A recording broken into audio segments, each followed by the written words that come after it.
Welcome to the News Hour. Foreign leaders in Europe, Canada, and Asia tonight sharply criticized President Trump's announcement of 25% tariffs on imported cars and car parts, with some suggesting they may strike back with new tariffs of their own. Nearly half of all passenger vehicles sold in the U.S. last year were assembled outside the country. Experts said the tariffs could upend the global automotive industry and raise prices for consumers. The administration said the move, scheduled to take effect next week, would spur domestic manufacturing and lead to over $100 billion in new annual revenue. French President Emmanuel Macron called it both a betrayal and bad economic policy. Mettre des tarifs, c'est casser des chaînes de valeur. Imposing tariffs means breaking value chains. It means creating in the short term an inflationary effect and destroying jobs. So it is not good for the American or the European economy. In the same way, it is not good for the Canadian or Mexican economy. I find there to be a sort of paradox in seeing the main allies of the United States to be the first ones taxed. For more now, we're joined by Gavin Bade. He's trade and economic policy reporter for the Wall Street Journal. Gavin, welcome. Thanks for being here. Pleasure's mine. Thank you. So these tariffs were a campaign promise for President Trump. Last month, he seemed to give automakers a bit of a reprieve.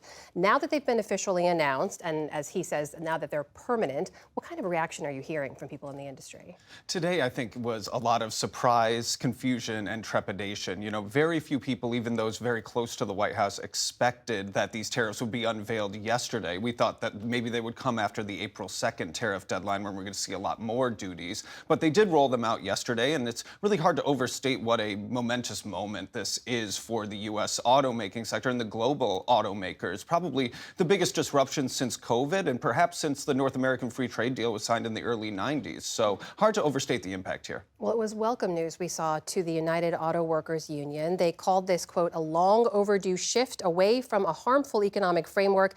And they said, quote, thousands of good-paying blue-collar auto jobs could be brought back to working-class communities within a matter of months. Gavin, what do we know about that? Is that true? I think it's true for some parts of the automotive value chain. I also think it is a convenient thing for the UAW to be able to throw their support behind a Trump action, because they've sort of been in the doghouse with the administration after they publicly supported Kamala Harris in the campaign.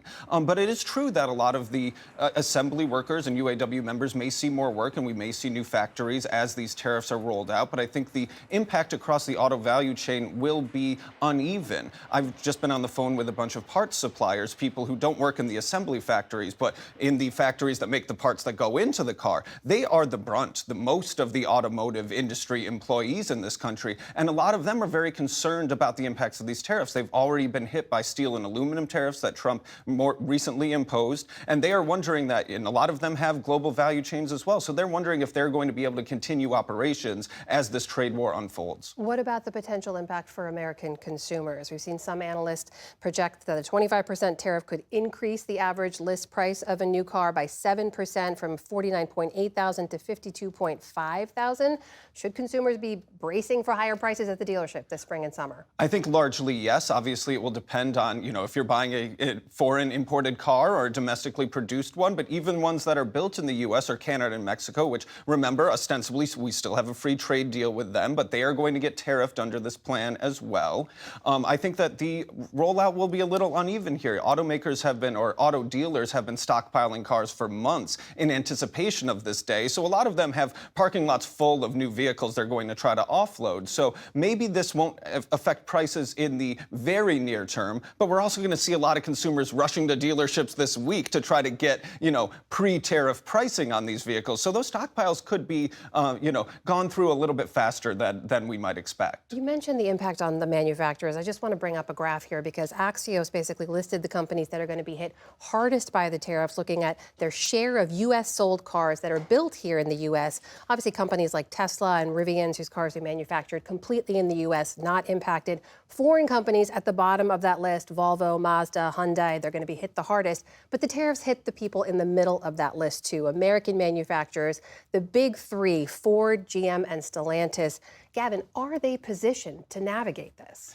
I think they're going to be pushing for some exemptions, especially for vehicles that are assembled in Canada and Mexico and parts that come from Canada and Mexico. So right now there is a formula they will go through to assess, okay, what is the value of U.S. content in a car that is perhaps coming from Mexico? And then the plan is that you will only be tariffed on the foreign content value of that car. I think moving forward, you will see these automakers trying to maximize the U.S. content, and then those automakers and the other governments trying to push the Trump administration for exemptions from this as well. Although the administration says that these tariffs are final, we know Trump's a deal maker, and we know that the negotiation is never quite over. So if they have something he wants, there may be some wiggle room here. The key word for him is flexibility. We've seen the tariffs already spark a lot of anger and frustration around the world. When you look at these in the context of some of the other tariffs you mentioned, how could they potentially impact the broader global market here? I think the idea from the Trump administration is to dramatically shift these value chains back to the U.S. You know, they do not like that after the North American Free Trade Agreement was signed in the early 90s, we saw a lot of automobile assembly and parts assembly go to Canada and Mexico. That's created a North American value chain that has lowered the price of vehicles.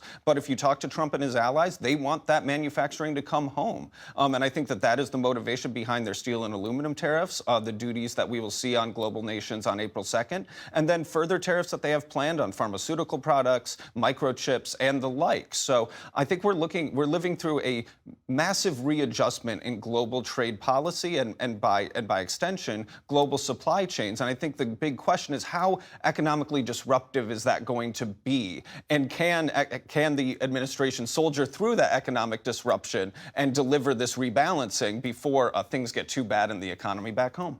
Gavin Bade, trade and economic policy reporter for the Wall Street Journal. Thank you so much for being here. Really appreciate it. Appreciate you all. Thank you.